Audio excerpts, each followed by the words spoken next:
एकांकी संचय पाठ 4 सूखी डाली भाग 2। लेखक उपेंद्र नाथ अश्क। बच्चों, प्रथम भाग में आपने पढ़ा कि घर की पुरानी नौकरानी रजवा को काम से निकाल देने के कारण छोटी बहू बेला व इंदु में कहासुनी हो जाती है। बड़ी बहू के पूछने पर इंदु विस्तार से बताते हुए कहती है कि किस प्रकार बेला अपने मायके वालों के सामने हम लोगों को कुछ समझती ही नहीं। जब छोटी भाभी को ये सभी बातें ज्ञात होती है तो वे चिंताग्रस्त हो जाती हैं। उसी समय वहाँ मंझली बहू आती है जो परेश और उसकी पत्नी बेला के बीच हुए झगड़े को देख कर आई है और वही झगड़ा सबको हंस हंस कर बता रही है। दूसरा दृश्य, बरामदे के एक किनारे तख्त बिछा हुआ है। दादाजी दीवार के सहारे आराम से तकिया लगाकर बैठे हैं। उनका मझला लड़का करमचंद पास ही बैठा उनके पांव दबा रहा है। दादाजी बाहर बच्चों को खेलते हुए देख रहे हैं। स्नान गृह से नल के जल्दी जल्दी चलने की आवाज़ आती है। शायद कोई बच्चा उसे चला रहा है। करमचंद को क्रोध आ जाता है। पर्दा उठने के कुछ क्षण बाद तक नल के चलने की आवाज़ आती रहती है। फिर करमचंद क्रोध से, बस करो जगदीश, क्या खटखट लगा रखी है, ज़रा आराम करने दो, अभी अभी खाना खाकर बैठे हैं। दादाजी, नहीं नहीं, खेलने दो बच्चों को, बच्चे हैं, कहकर हंसते हैं। वट की पूरी डाल लाकर आंगन में लगा दी और उसे पानी दे रहे हैं। नहीं जानते कि पेड़ से टूटी डाली जल देने से नहीं पनपती। मैं कहा करता हूँ ना बेटा कि एक बार वृक्ष से जो डाली टूट गई उसे लाख पानी दो, उसमें वह सरसता न आएगी। और हमारा यह परिवार बरगद के इस महान पेड़ की भांति है। करमचंद, लेकिन शायद अब इस पेड़ से एक डाली टूटकर अलग हो जाए। दादाजी, क्या कहते हो, कौन अलग हो रहा है? करमचंद, शायद छोटा अलग हो जाए। दादाजी, कौन? परेश? पर क्यों, उसे क्या कष्ट है? करमचंद, कष्ट उसे तो नहीं है, हाँ छोटी बहू को है। दादाजी, मुझे किसी ने बताया तक नहीं। यदि कोई शिकायत थी तो उसे मिटा देना चाहिए था। हल्की सी खरोच भी यदि उस पर तत्काल दवाई न लगाई जाए तो बढ़कर एक बड़ा घाव बन जाती है और यही घाव नासूर हो जाता है। फिर लाख मरहम लगाओ, ठीक नहीं होता। करमचंद, मैं अच्छी तरह तो नहीं जानता, पर जहाँ तक मेरा विचार है, छोटी बहू के मन में दर्प की मात्रा ज़रूरत से कुछ ज़्यादा है। मैंने वह मलमल के थान और रजाई के अबरे लाकर दिए थे ना, सबने तो रख लिए, पर सुना है कि छोटी बहू को पसंद नहीं आए। अपने मायके घराने को शायद वह इस घराने से बड़ा समझती है और इस घर को घृणा की दृष्टि से देखती है। दादाजी, बेटा, बड़प्पन बाहर की वस्तु नहीं, बड़प्पन तो मन का होना चाहिए। और फिर बेटा, घृणा को घृणा से नहीं मिटाया जा सकता। बहू तभी पृथक होना चाहेगी जब उसे घृणा के बदले घृणा दी जाएगी, लेकिन यदि घृणा के बदले उसे स्नेह मिले तो उसकी समस्त घृणा धुंधली पड़कर लुप्त हो जाएगी। और महानता भी बेटा किसी से मनवाई नहीं जा सकती, अपने व्यवहार से अनुभव कराई जा सकती है। ठूठा वृक्ष आकाश को छूने पर भी अपनी महानता का सिक्का हमारे दिलों में उस समय तक नहीं बैठा सकता जब तक वह अपनी शाखाओं में ऐसे पत्ते नहीं लाता जिनकी शीतल सुखद छाया मन के समस्त ताप को हर ले और जिसके फूलों की भीनी भीनी सुगंध हमारे प्राणों में पुलक भर दे। बाहर से भाशी आवाज़ देता है, दादाजी, मल्लू और जगदीश ने मेरा वट का पेड़ उखाड़ दिया। मल्लू से लड़ते हुए चीख चीख कर भाशी कहता है, क्यों उखाड़ा तूने मेरा पेड़? क्यों उखाड़ा?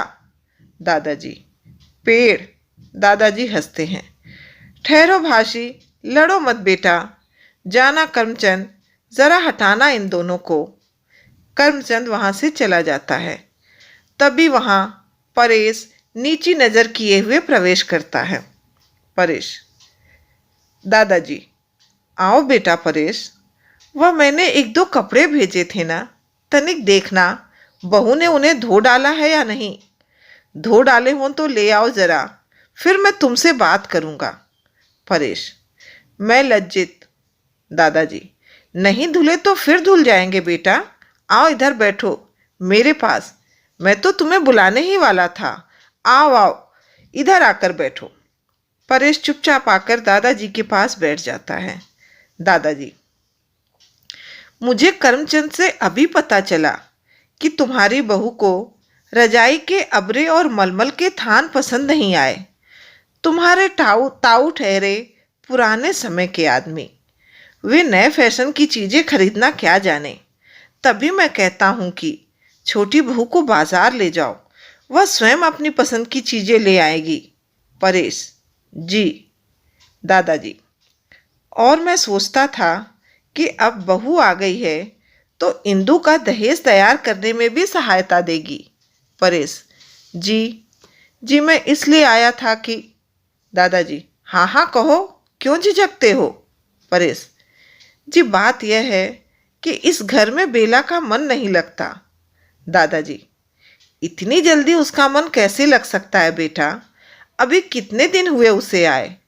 और फिर बेटा, मन लगता नहीं, लगाया जाता है।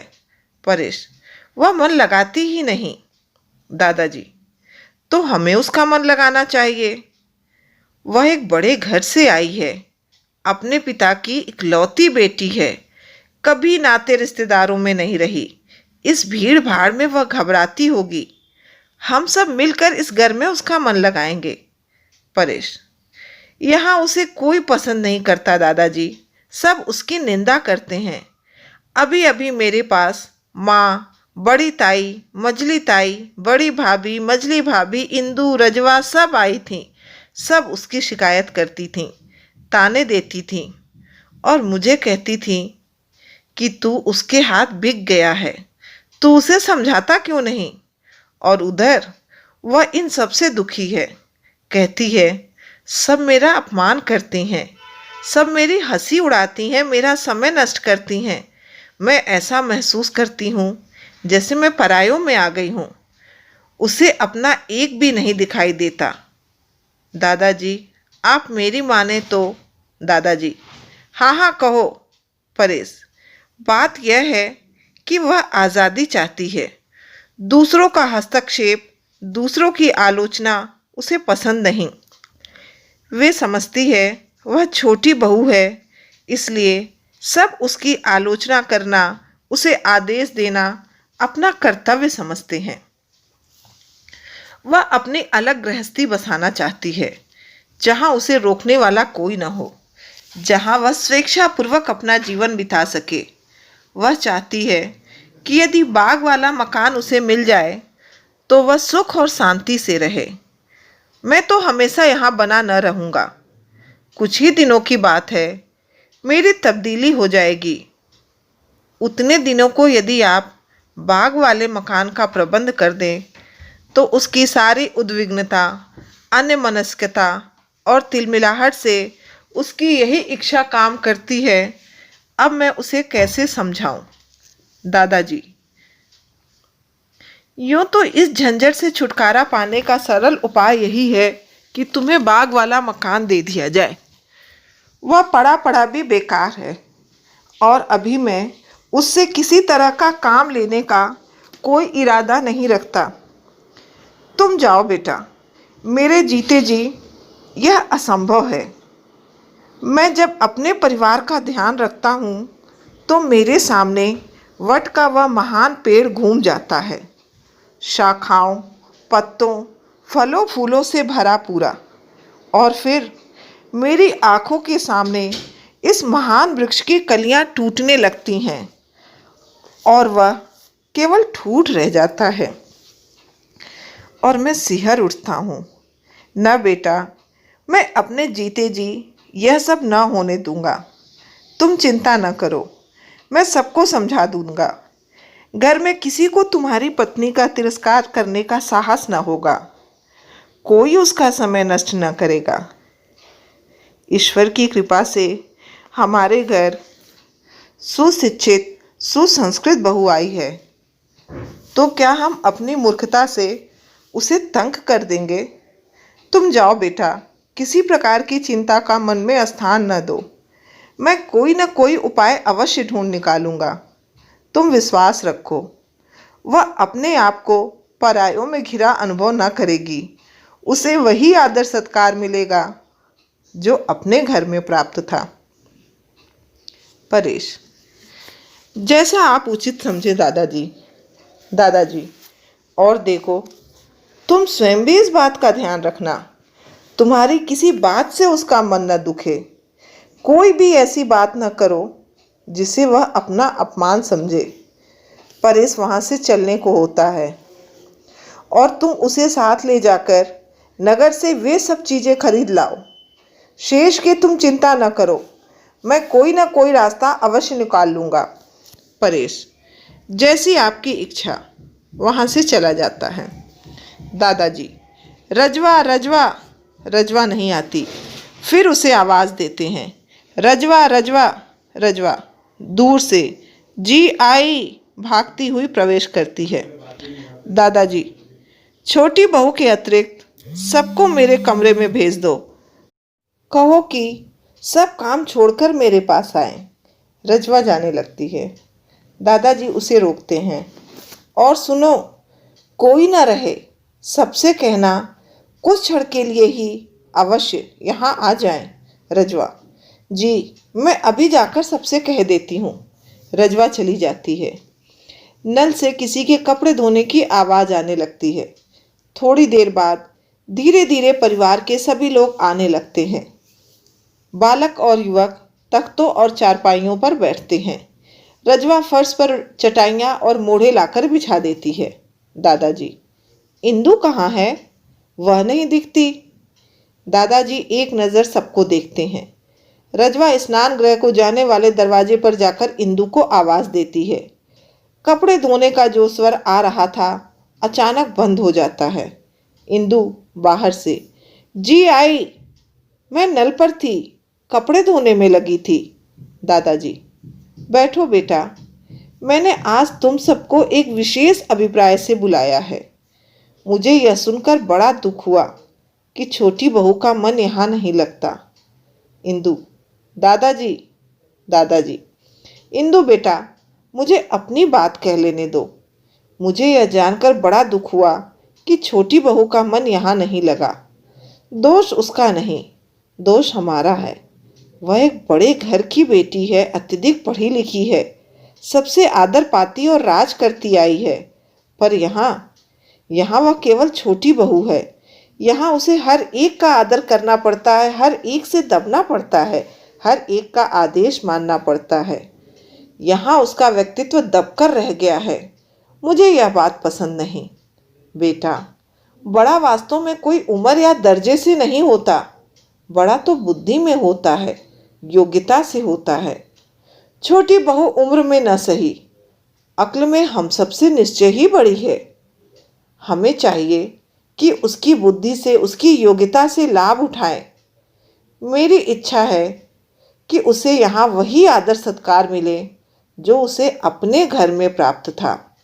सब उसका कहा माने, उससे परामर्श लें और मैं प्रसन्न हूँगा यदि उसका काम भी तुम लोग आपस में बांट लो और उसे पढ़ने लिखने का अधिक से अधिक अवसर दो। उसे अनुभव ही ना हो कि वह किसी दूसरे घर में है, किसी दूसरे वातावरण में आ गई है। बेटा, यह कुटुंब एक महान वृक्ष है। हम सब इसकी डालियां हैं। डालियों से ही पेड़ है और डालियां छोटी हो चाहे बड़ी, सब उसकी छाया को बढ़ाती है। मैं नहीं चाहता कोई डाली इससे टूटकर पृथक हो जाए। तुम सदैव मेरा कहा मानते रहे हो। बस यही बात मैं कहना चाहता हूँ। यदि मैंने सुन लिया किसी ने भी छोटी बहू का निरादर किया है या उसकी हंसी उड़ाई है, उसका समय नष्ट किया है, तो इस घर से मेरा नाता सदा के लिए टूट जाएगा। अब तुम सब जा सकते हो। दादाजी, इंदु बेटा और मजली बहू, तुम जरा बैठो। दोनों के अतिरिक्त से सभी चले जाते हैं। मजली बहू, बेटा तुम अपनी हंसी को उन लोगों तक सीमित रखो जो उसे सहन कर सकते हैं। बाहर के लोगों पर घर में बैठकर हंसा जा सकता है, किंतु घर के लोगों को तब तक न हंसी का निशाना बनाना ठीक नहीं जब तक वे पूर्णतः घर का अंग न बन जाए। और इंदु बेटा, तेरी छोटी भाभी बड़ी बुद्धिमती, सुशिक्षित और सुसंस्कृत है। तुझे उसकी हंसी उड़ाने, उससे लड़ने झगड़ने के बदले उसका आदर करना चाहिए, उससे ज्ञानार्जन करना चाहिए। तुम दोनों को मैं इस विषय में विशेष सावधान रहने का आदेश देता हूं। अब तुम जाओ और देखो, फिर मुझे शिकायत का अवसर न मिले। दादाजी का गला भर आता है। यही मेरी आकांक्षा है कि सब डालियां साथ साथ फलें फूलें, जीवन की सुखद शीतल वायु के स्पर्श से झूमे और सरसाएं। विटप से अलग होने वाली डाली की कल्पना ही मुझे सिहरा देती है। इंदु, हमें क्षमा कीजिए दादाजी, हमारी ओर से आपको कभी शिकायत का अवसर न मिलेगा। दोनों वहां से चले जाते हैं। दादाजी बाहर खेलते हुए बच्चों को आवाज देते हैं। दादाजी, भाशी, मल्लू, जगदीश, आओ आओ, आज तुम्हें एक कहानी सुनावे। बरगद का पेड़ और उसके बच्चों की कहानी। भाशी दरवाजे से झांक कर कहता है, हम सुन चुके हैं, हम नहीं आते, हर बार वही कहानी। मल्लू, चांद राजा, तारा राजा की कहानी सुनाओ तो आए। हर बार वही कहानी। और दादाजी की नकल उतारता है, एक था बरगद का पेड़। दादाजी हंसते हैं। बच्चों, यही कहानी तो कुटुंब का, समाज का और राष्ट्र का निर्माण करती है। यही तो जीवन को सुदृढ़, विशाल और महान बनाती है।